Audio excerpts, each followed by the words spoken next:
İkinci doydurur. Ey doymaz olmaz nefsim.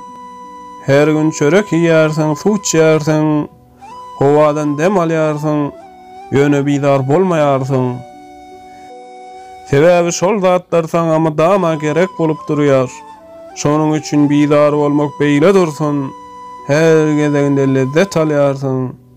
Onuň ýaly bolsa, öý hükmündäki bedenimde seniň dostlaryň bolan kalbymy ýymit, ruhumy dirilik suwy we duýularym arasynda howa bilen üpçün edýän namaz hem seni ýirizmeledär.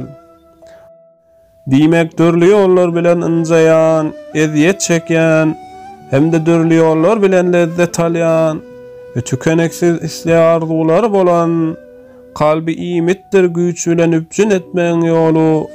Her zada güýji ýetýän Rahim-i Kerim'in kapısından niyaz bilen barmakdır.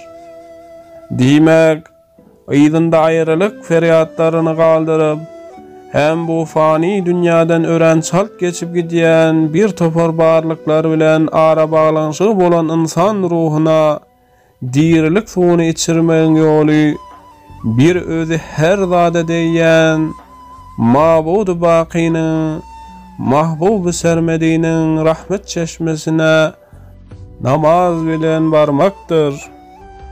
Diýmek, yaradılışı taýyndan ebediliği isleyen, ebediliği üçün yaradılan, ezeli ve ebedi bir varın aynası olan, aňar baş näzik, aňar baş duýur, aňly insan duýusy, nurana duýularyň hysyrdyly, kıyınçılıklı, eziyetli, geçici, zulümatlı demektirici dünya hadisalarından demini dürtmeye, dem almaya öğrenmeye Bu bolsa dine namaz penceresi arkalı bolup biler.